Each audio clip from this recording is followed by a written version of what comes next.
El pacificador. Bienaventurados los pacificadores, porque ellos serán llamados hijos de Dios.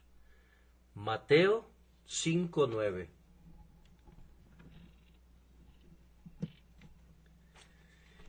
Esta es la séptima bienaventuranza. El número 7 está rodeado siempre de un halo de misterio. Era el número que denotaba la perfección entre los hebreos, y parecería que el Salvador colocó al pacificador allí, como si casi se aproximara al hombre perfecto en Cristo Jesús. Aquel que quisiera alcanzar la bienaventuranza perfecta, en la medida que pudiera gozarse en la tierra, debería esforzarse por alcanzar esta séptima bendición y convertirse en un pacificador. Hay también un significado en la posición del texto si toman en cuenta el contexto. El versículo que le precede habla de la bienaventuranza de los de limpio corazón, porque ellos verán a Dios. Es bueno que entendamos esto. Hemos de ser primeramente puros, después pacíficos. Nuestro carácter pacífico no ha de hacer nunca un pacto con el pecado, ni una alianza con lo malvado. Debemos poner nuestros rostros como pedernales contra todo lo que sea contrario a Dios y a su santidad. Una vez que hayamos establecido eso en nuestras almas, podremos avanzar hacia el carácter pacífico para con los hombres. Y el versículo que sigue a continuación de mi texto también parece colocado allí a propósito. Independientemente de cuán pacíficos seamos en este mundo, seremos tergiversados y malentendidos, y eso no debe sorprendernos, pues incluso el príncipe de paz, por su propio carácter pacífico, trajo fuego a la tierra. Él mismo, aunque amó a la humanidad y no hizo mal, fue despreciado y desechado entre los hombres, varón de dolores, experimentado en quebranto. Por tanto, para que el de pacífico corazón no se sorprenda cuando se encuentre con el enemigo, se agrega en el siguiente versículo: bienaventurados los que padecen persecución por causa de la justicia, porque de ellos es el reino de los cielos. De esta manera los pacíficos no solamente son declarados bienaventurados, sino que son circundados de bendiciones. Señor, danos gracia para ascender a esta séptima bienaventuranza. Purifica nuestras mentes para que podamos ser primeramente puros, después pacíficos, y fortifica nuestras almas para que nuestro carácter pacífico no nos conduzca a la sorpresa ni a la desesperación cuando seamos perseguidos por tu causa entre los hombres. Ahora procuraremos adentrarnos en el significado de nuestro texto. Quisiéramos tratarlo, con la ayuda de Dios, de la siguiente manera. Primero, vamos a describir al pacificador. En segundo lugar, vamos a proclamar su bienaventuranza. En tercer lugar, vamos a ponerlo a trabajar. Y luego, en cuarto lugar, permitiremos que el predicador se convierta en un pacificador. Primero, describamos al pacificador. El pacificador, aunque es distinguido por su carácter, tiene la misma posición externa y la misma condición de otros hombres. En todas las relaciones de la vida se encuentra exactamente igual que los demás hombres. Así, el pacificador es un ciudadano y, aunque es cristiano, recuerda que el cristianismo no requiere que renuncie a su ciudadanía, sino que la use para dignificarla para la gloria de Cristo. Por esto el pacificador, como ciudadano, ama la paz.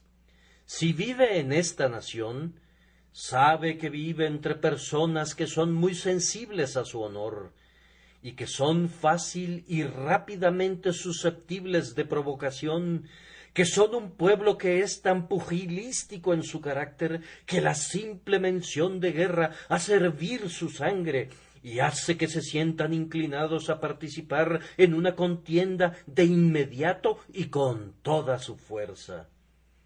El pacificador recuerda la guerra con Rusia y se acuerda de cuán tontos fuimos al involucrarnos allá, pues el conflicto nos acarreó grandes pérdidas, tanto comerciales como monetarias, y ninguna ventaja perceptible.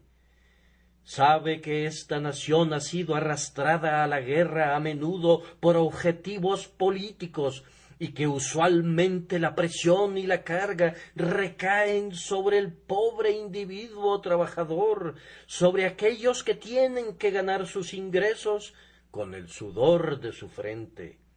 Por tanto, aunque él, a semejanza de otros hombres, siente hervir su sangre y como un inglés de nacimiento siente correr por sus venas la sangre de los antiguos reyes del mar, reprime su reacción y se dice: no debo contender, pues el siervo de Dios debe ser amable para con todos, apto para enseñar, sufrido.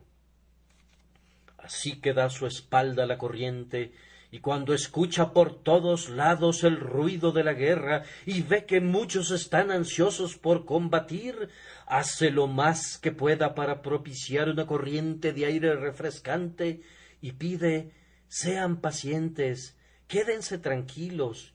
Si esto es un mal, la guerra es el peor mal. Todavía no ha existido una mala paz, y nunca hubo una buena guerra, dice, e independientemente de la pérdida que sostengamos por ser demasiado pasivos, perderíamos en verdad 100 veces más si fuésemos demasiado fieros.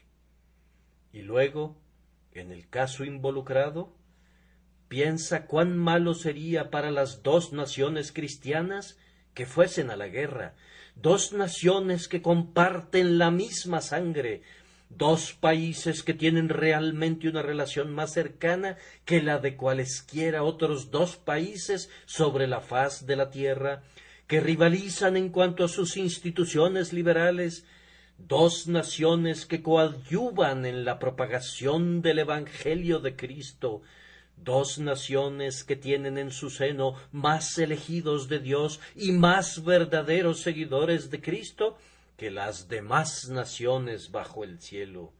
Sí, él piensa para sí que no sería bueno que los huesos de nuestros hijos e hijas fueran destinados a generar el abono de nuestros campos, como lo han hecho en el pasado. Recuerda que los granjeros de Yorkshire trajeron a casa desde Waterloo la tierra vegetal con la que abonaron sus propios campos, es decir, la sangre y los huesos de sus propios hijos e hijas, y no considera conveniente que las praderas de América sean enriquecidas con la sangre y los huesos de sus hijos. Y por otro lado, piensa que no mataría a otro hombre, sino que preferiría que lo mataran, y considera que la sangre sería para él un horrible espectáculo. Así que dice: lo que no quisiera ser yo mismo, no quisiera que otros lo hicieran por mí, y si no quiero ser un asesino, tampoco quisiera que otros murieran por mí. En visión camina por un campo de batalla, oye los gritos de los moribundos y los gemidos de los heridos. Sabe que los propios conquistadores han dicho que todo el entusiasmo de la victoria no ha sido capaz de erradicar el horror de la terrible escena posterior al combate. Así que dice: no, paz, paz. Y si tuviera alguna influencia en la comunidad británica, si fuera un miembro del Parlamento, Si escribiera en los periódicos, si hablara desde la tribuna, diría: analicemos muy bien esto antes de que nos apresuremos a esta contienda. Debemos preservar el honor de nuestro país. Debemos mantener nuestro derecho de ofrecer asilo a quienes huyan de sus opresores. Debemos procurar que Inglaterra sea siempre el hogar seguro de todo rebelde que huya de su rey, y sea un lugar del que los oprimidos no fueran expulsados nunca por la fuerza de las armas. Pero a pesar de todos estos argumentos, dice, ¿no puede mantenerse todo esto sin necesidad del derramamiento de sangre? Y les pide a los oficiales de la ley que analicen muy bien todo y traten de comprobar si, tal vez, sólo se cometió un descuido que pudiera ser perdonado y condonado sin necesidad del derramamiento de sangre y sin necesidad de desenvainar la espada. Bien, piensa que la guerra es monstruosa, que en el mejor de los casos es cruel, y que es el peor de todos los azotes, y considera a los soldados como las rojas ramitas de una vara sangrienta, y le ruega a Dios que no hiera a la nación culpable de esta manera, sino que guardemos la espada por algún tiempo, para que no nos veamos sumidos en problemas, sobrecogidos de aflicción, y expuestos a la crueldad que puede llevar a miles a la tumba y a multitudes a la pobreza. Así actúa el pacificador, y siente que mientras actúa así, su conciencia lo justifica y es bienaventurado, y los hombres reconocerán un día que él era uno de los hijos de Dios. Pero el pacificador no es solamente un ciudadano, sino que también es un hombre, y si algunas veces no se mete en la política en general como hombre, piensa que su política personal ha de ser siempre la de la paz. Por ello, si viera su honor manchado, no lo defendería. Considera que enojarse con su semejante sería una mayor mancha para su honor que soportar un insulto. Escucha que otros dicen: si pisoteas a un gusano, respingará. Pero él dice: yo no soy un gusano, sino un cristiano, y por eso no respingo, excepto para bendecir la mano que me golpea y para orar por aquellos que malignamente abusan de mí. Tiene su temperamento, pues el pacificador puede enojarse, y ay del hombre que no se enoje. Sería como Jacob, que cojeaba de su cadera, pues la ira es uno de los pies santos del alma cuando se dirige en la dirección correcta.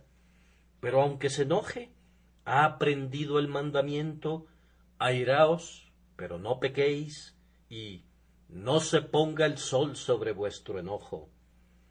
Cuando está en casa, el pacificador busca estar en armonía con sus sirvientes y con los de casa. Prefiere tolerar muchas cosas antes que decir una palabra inoportuna, y si tiene que reprender, siempre lo hace con amabilidad, diciendo: ¿por qué haces esto? ¿Por qué haces esto? No con la severidad de un juez, sino con la ternura de un padre. El pacificador podría aprender una lección, tal vez, de una historia que descubrí la semana pasada cuando leía la vida del señor John Wesley. Cuando Wesley iba en un barco con rumbo a América en compañía del señor Oglethorpe, quien había sido nombrado gobernador de Savannah, un día escuchó un gran ruido en la cabina del gobernador. Así que el señor Wesley fue allá, y el gobernador le dijo: me atrevería a decir que usted quiere saber a qué se debe todo este ruido, señor. Tengo un buen motivo para ello. Usted sabe, señor, dijo, que el único vino que bebo es el de Chipre, pues es muy necesario para mí. Lo subí a bordo, y este pillo sirviente mío, este Grimaldi, se lo ha bebido todo.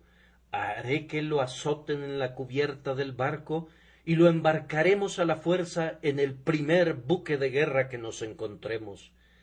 Será enganchado al servicio de su majestad y le irá muy mal, pues le haré saber que yo nunca olvido. Su señoría, le respondió el señor Wesley, entonces yo espero que usted no peque nunca. La reprensión fue tan oportuna, tan aguda y tan necesaria, que el gobernador replicó al instante: «Ay, señor, yo sí peco, y he pecado en lo que acabo de decir. Por lo que me ha dicho, será perdonado. Espero que no vuelva a hacerlo». De esta manera, el pacificador piensa siempre que, puesto que él mismo es un pecador responsable ante su propio Señor, es mejor que no sea un patrón muy duro para con sus siervos, para no provocar a su Dios si los provoca a ellos. El pacificador va también más allá, y cuando tiene compañía algunas veces se enfrenta con menosprecios e incluso con insultos, pero aprende a soportar todo esto, pues considera que Cristo sufrió tal contradicción de pecadores contra sí mismo. El santo Cotton Mather, un grandioso teólogo puritano de los Estados Unidos, había recibido un sinnúmero de cartas anónimas que lo ultrajaban grandemente. Habiéndolas leído y guardado, puso una cinta de papel alrededor de ellas y escribió sobre esa cinta, cuando colocó las cartas sobre un estante: «Libelos. Padre, perdónalos». Eso es lo que hace el pacificador. Dice de todas estas cosas: son libelos. Padre, perdónalos, y no se apresura a defenderse, sabiendo que aquel a quien sirve cuidará de que su buen nombre sea preservado, si él mismo se cuida de su caminar en medio de los hombres. Se mete a un negocio, y a veces le ocurre al pacificador que se dan ciertas circunstancias en las que se ve grandemente tentado a acudir a la ley, pero no acude nunca, a menos que se vea obligado a hacerlo, pues él sabe que involucrarse con los procesos legales es como jugar con herramientas filosas, y que incluso los que son hábiles en el uso de esas herramientas se cortan los dedos. El pacificador recuerda que la ley es sumamente beneficiosa para aquellos que la ejercen profesionalmente. Sabe también que mientras los hombres dan una moneda de plata al ministerio para el bien de sus almas, y mientras pagan una guinea a su médico para el bien de sus cuerpos, tienen que gastar 100 libras esterlinas o hasta 500 como adeala para su abogado en la Corte Suprema de Justicia. Así que dice: no, es preferible que yo sea agraviado por mi adversario y que él saque una ventaja, a que los dos tengamos que perderlo todo. Así que pasa por alto algunas de estas cosas y descubre que, a la larga, no pierde más por renunciar a sus derechos algunas veces. Hay momentos en los que se ve obligado a defenderse, pero aun entonces está listo para cualquier negociación, dispuesto a ceder en cualquier momento y bajo cualquier circunstancia. Ha aprendido el viejo adagio que reza: una onza de prevención es mejor que un kilo de remedio, y lo tiene en cuenta para ponerse de acuerdo con su adversario pronto, entre tanto que está con él en el camino, y no se involucra en la contienda, sino que la evita, y si no pudiera evitarla, busca acabarla tan pronto como sea posible, como delante de Dios. Y luego, el pacificador es un vecino, pero no busca nunca entrometerse en las disputas de sus vecinos, y menos aún si se trata de una disputa entre su vecino y su esposa, pues sabe muy bien que si esos dos están en desacuerdo, pronto estarán de acuerdo en estar en desacuerdo con él, si se entrometiera con ellos. Si se llegara a solicitar su intervención cuando hay una disputa entre dos vecinos, nunca los incita a la animosidad, sino que les dice: no hacen bien, hermanos míos, ¿por qué contender el uno contra el otro? Y aunque no apoya al lado culpable, sino que busca hacer justicia, siempre mitiga su justicia con misericordia y le dice al que ha sido afectado: ¿no puedes tener la nobleza de perdonar?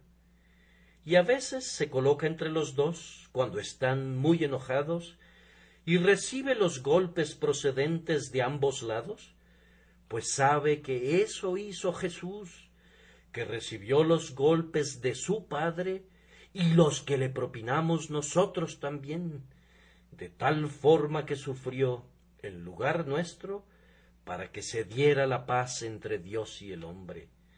Así actúa el pacificador siempre que es llamado a realizar sus buenos oficios, y más especialmente si su condición le permite hacerlo con autoridad. Se esfuerza, cuando se sienta en el tribunal, para no llevar el caso a juicio si pudiera arreglarse de otra manera. Si se tratara de un ministro y hubiere una diferencia en medio de su pueblo, no se mete en detalles, pues sabe muy bien que hay mucha chismografía vana. Más bien dice paz a las olas y silencio a los vientos, y así convida a los hombres a la vida. Tienen tan poco tiempo para convivir juntos, piensa, que sería conveniente que vivieran en armonía. Así que afirma: cuán bueno y cuán delicioso es habitar los hermanos juntos en armonía. Pero además, el pacificador considera que su título más elevado es el de ser un cristiano. Siendo cristiano, se une a alguna iglesia cristiana y allí, como pacificador, es como un ángel de Dios. Incluso hay iglesias que están doblegadas por las debilidades, y esas debilidades son la causa de que los cristianos y las cristianas difieran algunas veces. Así que el pacificador dice: esto es indigno, hermano mío, vivamos en paz. Y recuerda lo que Pablo dijo: ruego a Evodia y a Síntique que sean de un mismo sentir en el Señor. Y piensa que si Pablo les rogó a estas dos mujeres que fueran de un mismo sentir, la unidad debe ser algo bendito, y trabaja para lograrla.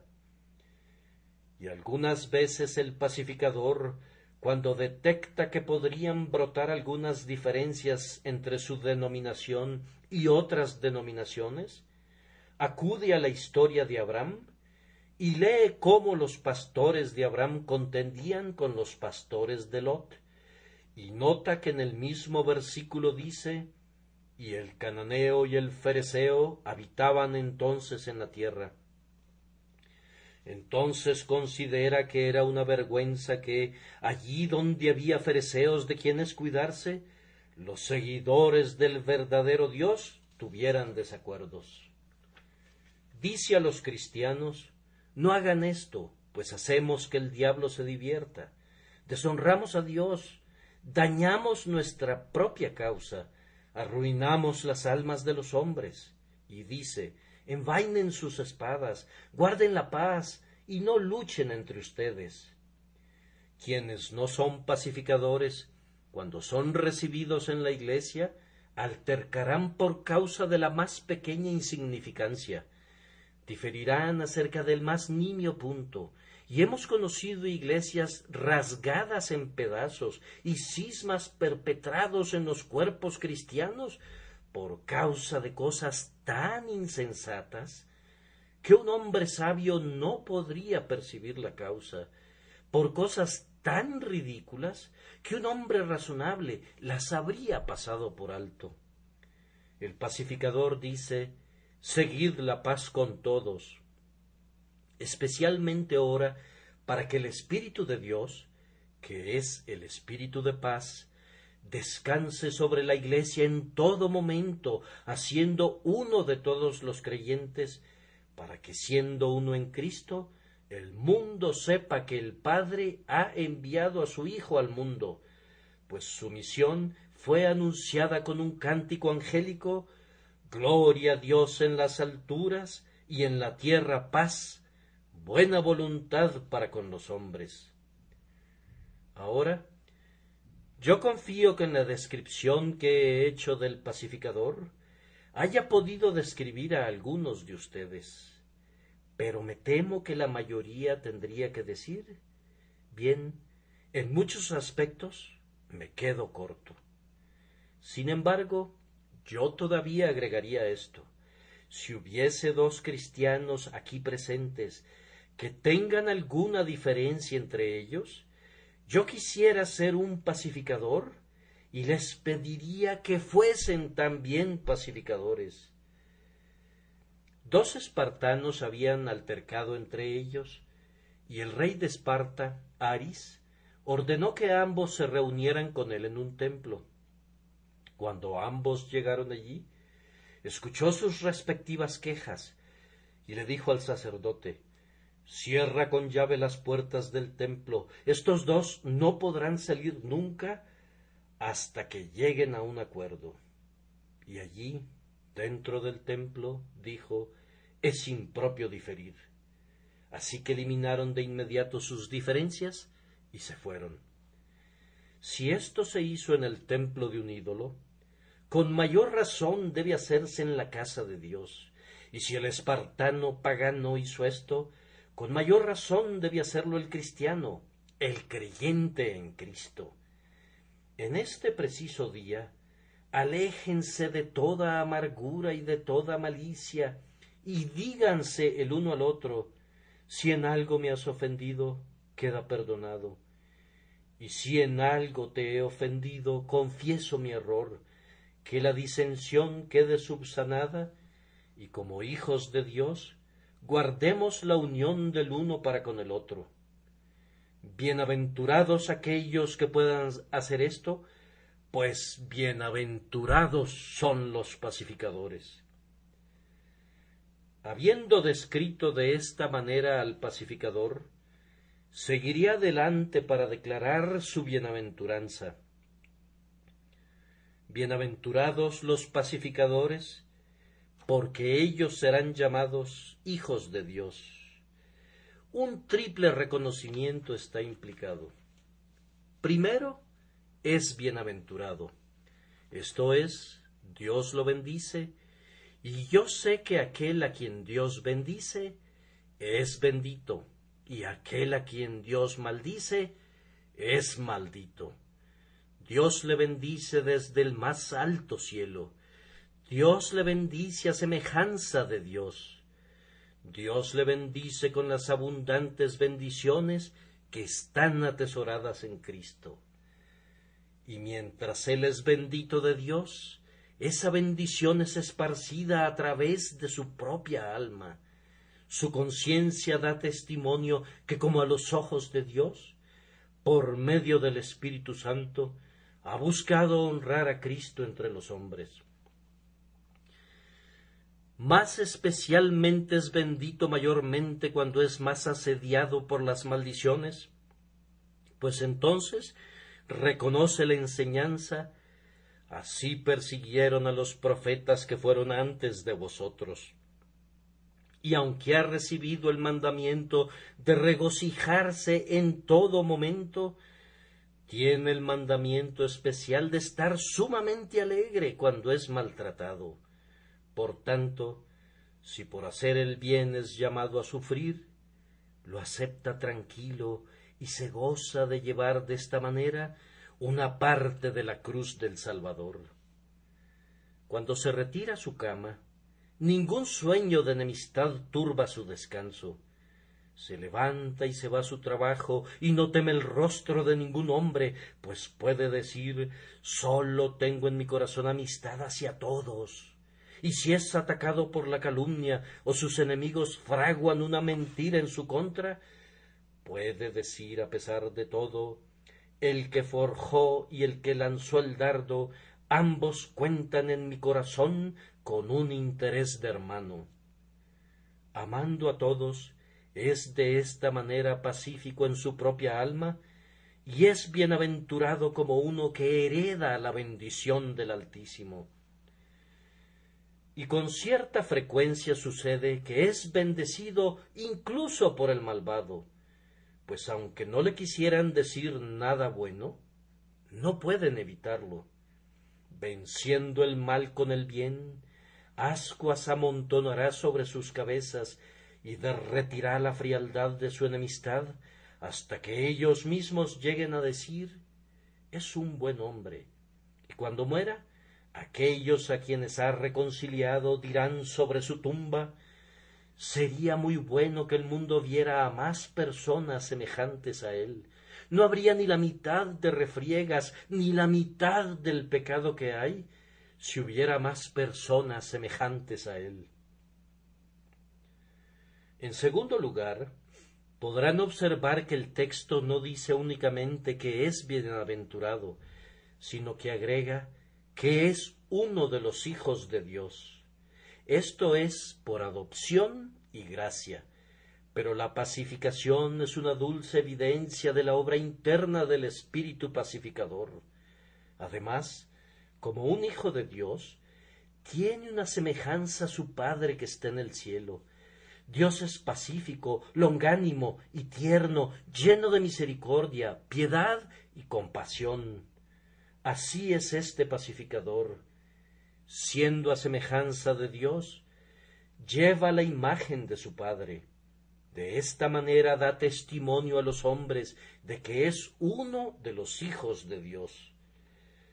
Como uno de los hijos de Dios, el pacificador tiene acceso a su Padre. Se acerca a él con confianza, diciendo: Padre nuestro que estás en los cielos, cosa que no se atrevería a decir si no pudiera argumentar con una clara conciencia: perdónanos nuestras deudas, como también nosotros perdonamos a nuestros deudores. Siente un lazo de hermandad con el hombre, y por eso siente que puede regocijarse en la paternidad de Dios. Se acerca con confianza y con intenso deleite a su Padre que está en el cielo, pues es uno de los hijos del Altísimo, que hace el bien tanto al malagradecido como al que es malo. Y todavía hay una tercera palabra de reconocimiento en el texto: serán llamados hijos de Dios. No solamente lo son, sino que serán llamados así. Esto es, incluso sus enemigos los llamarán así. Incluso el mundo dirá: ¡ah! Ese hombre es un hijo de Dios. Tal vez, amados, no hay nada que impacte tanto a los impíos como el comportamiento pacífico de un cristiano bajo los insultos. Hubo una vez un soldado en la India, un tipo muy fornido, que había sido, antes de alistarse en el ejército, un pugilista, y después había realizado muchos hechos de valor. Cuando fue convertido a través de la predicación de un misionero, todos sus compinches lo convirtieron en el hazmerreír. Consideraban imposible que un hombre que hubiera sido como él se convirtiera en un cristiano pacífico. Así que un día, cuando celebraban una comida, uno de ellos le arrojó protervamente a su cara y a su pecho un recipiente lleno de sopa escaldante. El pobre hombre rasgó sus vestidos para secarse el hirviente líquido, y sin embargo, guardando su compostura en medio de su excitación, dijo: «Yo soy un cristiano, ¿yo debo esperar esto?». Y le sonrió. El que lo hizo comentó: «Si yo hubiera sabido que lo tomarías de la manera que lo hiciste, no lo habría hecho nunca. Lamento haberlo hecho». La paciencia del hombre reprendió a la malicia de ellos, y todos dijeron que era un cristiano. De esta manera fue llamado un hijo de Dios. Vieron en él una evidencia que era para ellos sumamente impactante, porque sabían que ellos no podrían haber hecho lo mismo. Cuando el señor Kilpin de Exeter iba caminando un día por la calle, un hombre malvado lo empujó desde la calle para que cayera en el cauce, y cuando caí en el cauce, el hombre dijo: «Cae allí, John Bunyan, pues eso es lo único bueno para ti». El señor Kilpin se levantó y prosiguió su camino, y cuando posteriormente este hombre quiso saber cómo había reaccionado al insulto, quedó muy sorprendido cuando todo lo que le dijo el señor Kilpin fue que había recibido más honra que deshonra, pues para ser llamado John Bunyan valía la pena ser revolcado en el cauce 1000 veces. Entonces el que había hecho esto dijo que Kilpin era un buen hombre. Así que aquellos que son pacificadores son llamados hijos de Dios. Ellos lo demuestran al mundo de tal manera que los propios ciegos tienen que ver y los propios sordos tienen que oír que Dios verdaderamente está en ellos. Oh, que tuviésemos la suficiente gracia para ganar este bendito reconocimiento. Si Dios te ha llevado lo suficientemente lejos, querido lector, para tener hambre y sed de justicia, te ruego que no ceses de tener hambre hasta que te hubiere llevado a ser un pacificador, para que puedas ser llamado un hijo de Dios. Pero ahora, en tercer lugar, he de esforzarme para poner a trabajar al pacificador. Ustedes tienen que hacer mucho trabajo, no lo dudo, en sus propios hogares y en sus propios círculos de conocidos. Vayan y háganlo. Recordarán bien aquel texto de Job: ¿se comerá lo desabrido sin sal? ¿Habrá gusto en la clara del huevo? Y por medio de esta frase Job quería que supiéramos que las cosas desabridas tienen que ser acompañadas de algo más, pues de lo contrario no serían agradables al paladar. Ahora nuestra religión es algo desabrido para los hombres. Le tenemos que poner sal, y esta sal tiene que ser nuestra quietud y nuestra disposición de ser pacificadores. Entonces aquellos que hubieran evadido nuestra religión cuando estaba sola dirán al comprobar que va acompañada de sal: esto es bueno, y podrán encontrar un sabor grato en esta clara del huevo. Si quisieran que su piedad fuese reconocida por los hijos de los hombres, hagan una obra clara y limpia en sus propias casas, expurgando la vieja levadura, para que puedan ofrecer un sacrificio a Dios que sea piadoso y celestial. Si tienen algunas trifulcas entre ustedes o divisiones, les ruego que así como Dios los perdonó por causa de Cristo, ustedes se perdonen también. Por el sudor sangriento de aquel que oró por ustedes, y por las agonías de aquel que murió por ustedes, y que al morir dijo: Padre, perdónalos, porque no saben lo que hacen. Perdonen a sus enemigos, y sigan el mandato: orad por los que os ultrajan y os persiguen, y bendecid a los que os maldicen. Que siempre se diga de ti como cristiano: ese hombre es manso y humilde de corazón, y prefiere soportar una injuria que provocar alguna injuria a otro. Pero el principal trabajo que quiero ponerles a hacer es este. Jesucristo fue el más grande de todos los pacificadores. Él es nuestra paz. Él vino a establecer la paz con el judío y con el gentil, pues de ambos pueblos hizo uno, derribando la pared intermedia de separación. Él vino a establecer la paz entre todas las nacionalidades en pugna, pues ya no somos griegos, bárbaros ni escitas, siervos ni libres, sino que Cristo es el todo y en todos. Él vino a establecer la paz entre la justicia de su Padre y nuestras almas ofensoras, y ha obtenido la paz para nosotros por medio de la sangre de su cruz. Ahora, ustedes que son los hijos de paz, esfuércense como instrumentos en sus manos para lograr la paz entre Dios y los hombres. Eleven sus oraciones al cielo por las almas de sus hijos.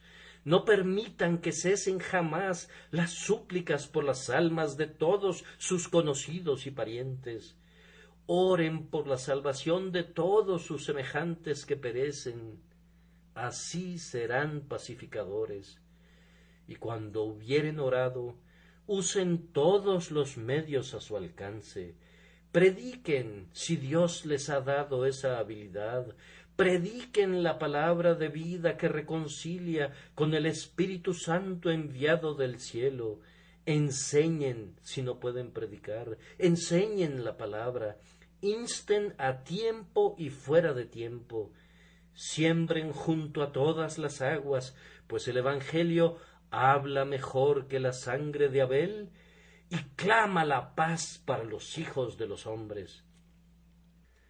Escríbanle a sus amigos acerca de Cristo, y si no pueden hablar mucho, hablen un poco de Él, pero establezcan como el objetivo de su vida ganar a otros para Cristo.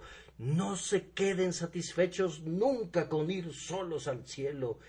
Pídanle al Señor que puedan ser los padres espirituales de muchos hijos, y que Dios los bendiga, permitiéndoles participar grandemente en la recolección de la cosecha del Redentor.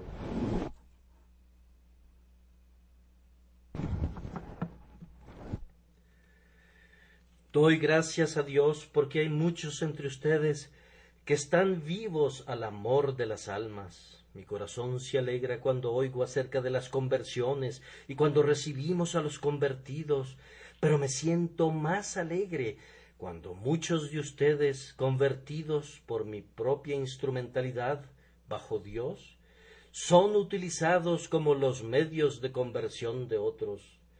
Hay hermanos y hermanas aquí que me presentan constantemente, que nos visitaron por primera vez gracias a ellos, sobre quienes vigilaron y oraron y finalmente fueron presentados al ministro para que él oyera su confesión de fe.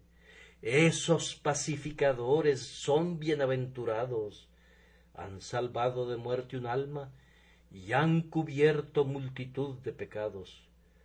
Los que enseñan la justicia a la multitud resplandecerán como las estrellas a perpetua eternidad. Ellos, en verdad, en el propio cielo, serán llamados hijos de Dios. La genealogía de ese libro, en el que están escritos los nombres de todo el pueblo del Señor, registrará que por medio de Dios el Espíritu Santo, ellos llevaron almas al vínculo de paz a través de Jesucristo. Por último, el ministro tiene ahora que practicar su propio texto y esforzarse por medio de Dios el Espíritu Santo para ser un pacificador esta mañana. Hablo en esta mañana a una multitud de personas que no saben nada de la paz, pues no hay paz, dijo mi Dios, para los impíos. Los impíos son como el mar en tempestad, que no puede estarse quieto, y sus aguas arrojan cieno y lodo. Yo no les hablo movido por algún deseo de establecer una falsa paz con sus almas. Ay de los profetas que dicen paz, paz, y no hay paz. Antes que nada, permítannos hacer un sólido trabajo sobre este asunto, exponer al que no tiene paz el estado bélico de su alma. Oh alma, tú estás en guerra esta mañana con tu conciencia. Has procurado tranquilizarla, pero te remorderá. Has encerrado al cronista de la ciudad de alma humana en un lugar oscuro y has construido una pared delante de su puerta. Pero aun así, cuando le sobrevengan sus espasmos, tu conciencia tronará contra ti y dirá: esto no es correcto. Este es el sendero que conduce al infierno. Este es el camino de la destrucción. Oh, para algunos de ustedes la conciencia es como un fantasma que los ronda de día y de noche. Ustedes conocen el bien, aunque elijan el mal.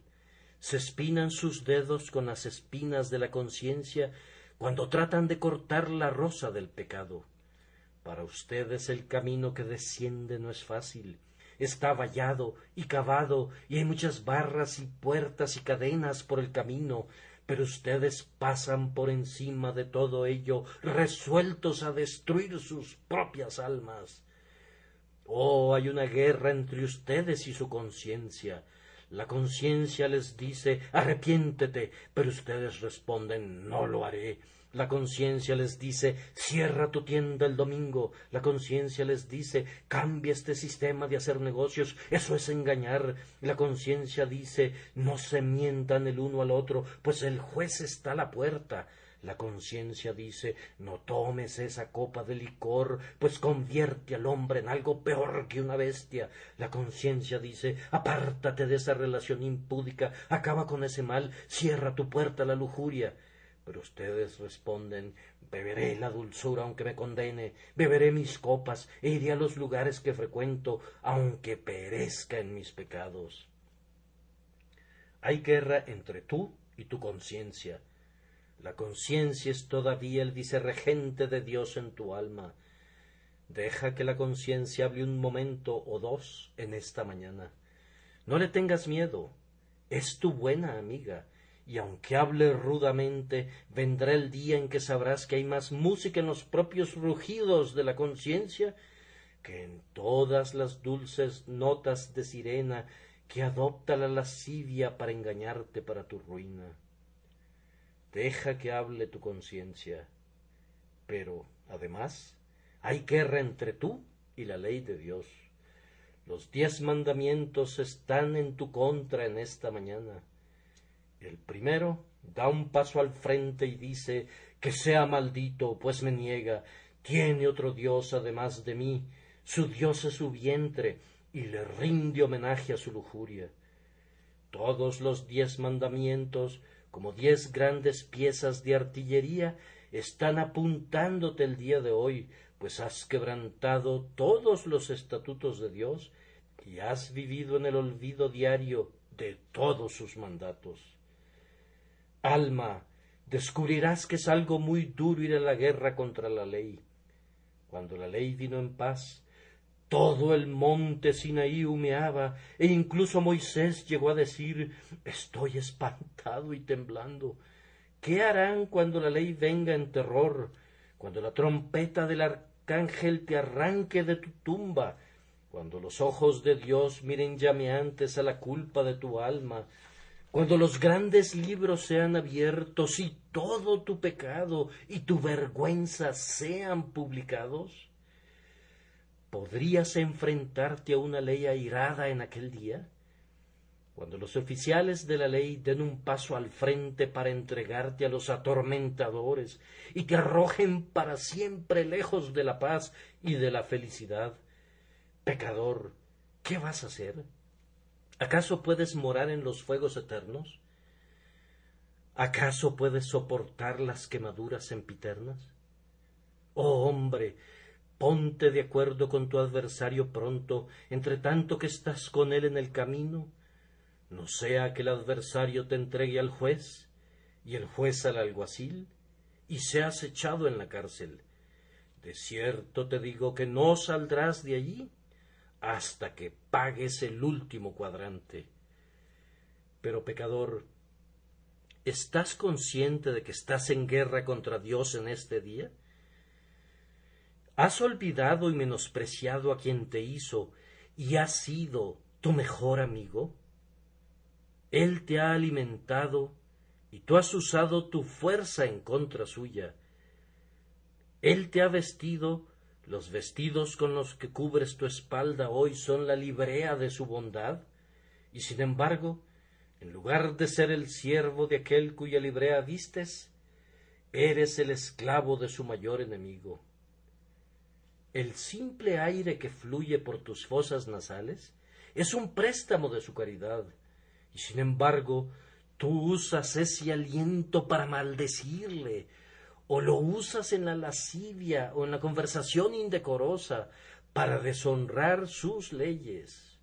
El que te hizo se ha convertido en tu enemigo por causa de tu pecado, y tú lo odias hoy y desprecias su palabra. Tú dices, yo no le odio. Alma, entonces te exhorto, cree en el Señor Jesucristo. No, dices tú, no puedo, no haré eso. Entonces le odias. Si lo amaras, guardarías su grandioso mandato. Sus mandamientos no son gravosos, son dulces y fáciles. ¿Creerías en su Hijo si amaras al Padre? Pues todo aquel que ama al que engendró, ama también al que ha sido engendrado por él. ¿Estás así en guerra con Dios? Entonces te encuentras en una terrible condición. ¿Acaso podrías hacer frente al que viene contra ti con 10,000? ¿Podrías enfrentarte con aquel que es todopoderoso, que hace que el cielo se cimbre a su reproche y que quebranta la serpiente tortuosa con una palabra? ¿Esperas poder esconderte de él? ¿Se ocultará alguno, dice Jehová, en escondrijos que yo no lo vea? Si te escondieres en la cumbre del Carmelo, allí te buscaré y te tomaré. Y aunque te escondieres de delante de mis ojos en lo profundo del mar, allí mandaré a la serpiente y te morderá. Aunque cavases hasta el Seol, de allí te tomará mi mano. Y aunque subieres hasta el cielo, de allá te haré descender. La creación es tu prisión, y él puede encontrarte cuando quiera. ¿O acaso piensas que puedes soportar su furia? ¿Acaso son tus costillas de hierro? ¿Acaso son tus huesos de bronce? Aunque lo fueran, se derretirían como cera ante la venida del Señor Dios de los ejércitos, pues Él es poderoso, y como un león despedazará a su presa, y como un fuego devorará a su adversario, porque nuestro Dios es fuego consumidor. Este, entonces, es el estado de cada hombre inconverso y de cada mujer inconversa en este lugar, en este día. Están en guerra con la conciencia, en guerra contra la ley de Dios y en guerra contra el propio Dios. Y ahora entonces, como embajadores de Dios, venimos a tratar de la paz. Les suplico que presten atención. Como si Dios rogase por mi medio, les ruego en nombre de Cristo, reconciliaos con Dios, en su nombre. Supongamos que el ministro desapareciera por un momento. Miren y escuchen. Es Cristo quien les habla ahora. Me parece escuchar que les habla a algunos de ustedes. Esta es la manera en que les habla. Alma, yo te amo de todo corazón. No quisiera que estés enemistado con mi Padre. Las lágrimas comprueban la verdad de lo que dice mientras clama: ¿cuántas veces quise juntar a tus hijos como la gallina junta sus polluelos debajo de las alas? Y no quisiste. Sin embargo, dice, vengo a tratar contigo de la paz. Ven luego y estemos a cuenta. Haré contigo pacto eterno, las misericordias firmes a David. Pecador, dice, se te pide que escuches la nota de paz de Dios para tu alma, pues dice así: tú eres culpable y estás condenado. ¿Confesarás esto? ¿Estás dispuesto a deponer las armas ahora y decir: grandioso Dios, yo me someto, no quiero ser más tu enemigo? Si es así, la paz es proclamada a ti. Deje el impío su camino y el hombre inicuo sus pensamientos, y vuélvase a Jehová, el cual tendrá de él misericordia, y al Dios nuestro, el cual será amplio en perdonar.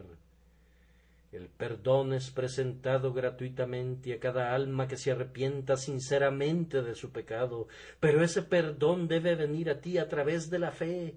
De esta manera está Jesús aquí este día y señala las heridas sobre su pecho y extiende sus manos sangrantes.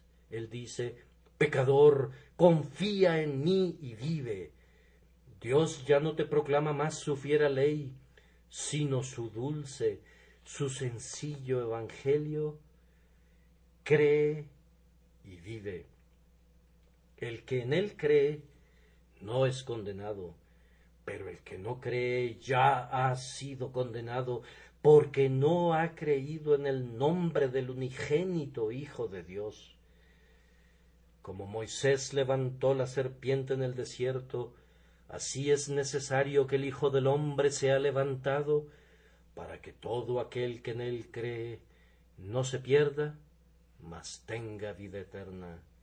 Oh alma, ¿se mueve el Espíritu de Dios en ti en este día?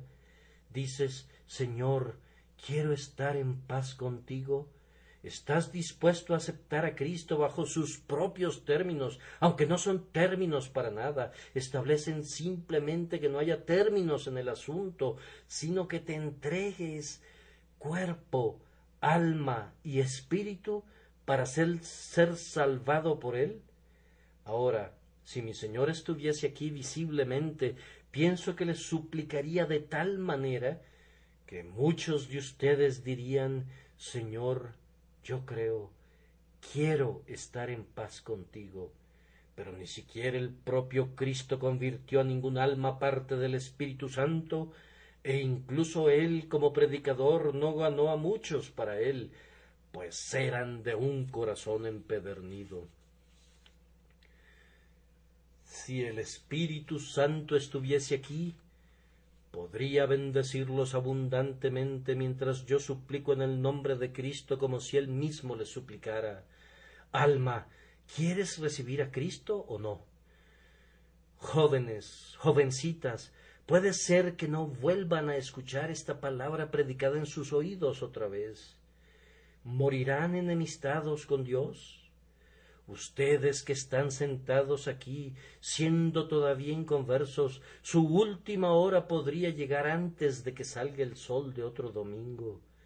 Puede ser que ya no vean el mañana. ¿Se adentrarán en la eternidad como enemigos de Dios en vuestra mente, haciendo malas obras? Alma, ¿recibirás a Cristo o no? Di que no, si quieres decirlo. Di: no, Cristo, no seré jamás salvado por ti. Dilo, mira el asunto de frente, pero yo pido que no digas: yo no voy a responder. Vamos, da alguna respuesta en este día. ¡Ay, en este día!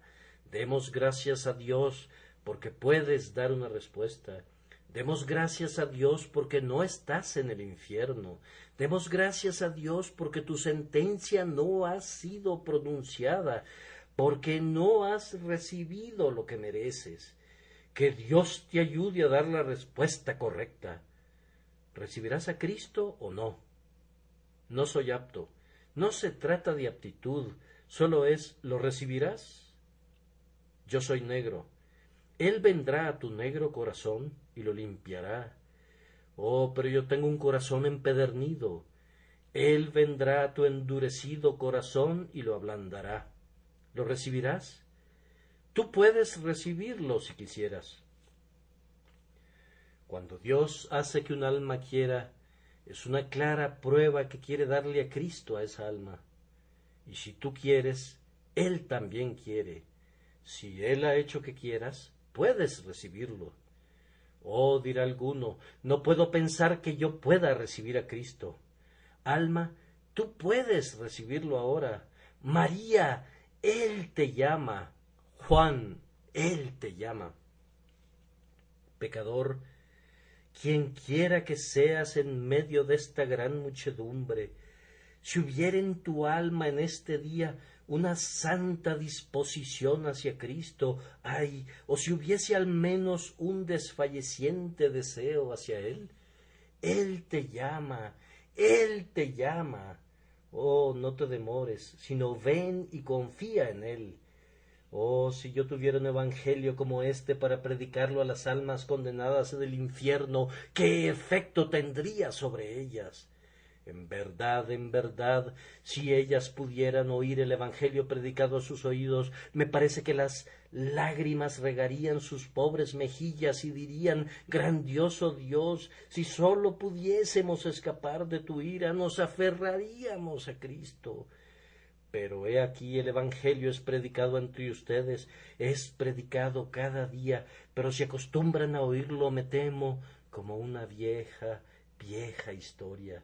Tal vez se deba a mi pobre manera de predicarlo, pero Dios sabe que si supiera cómo explicarlo mejor, lo haría.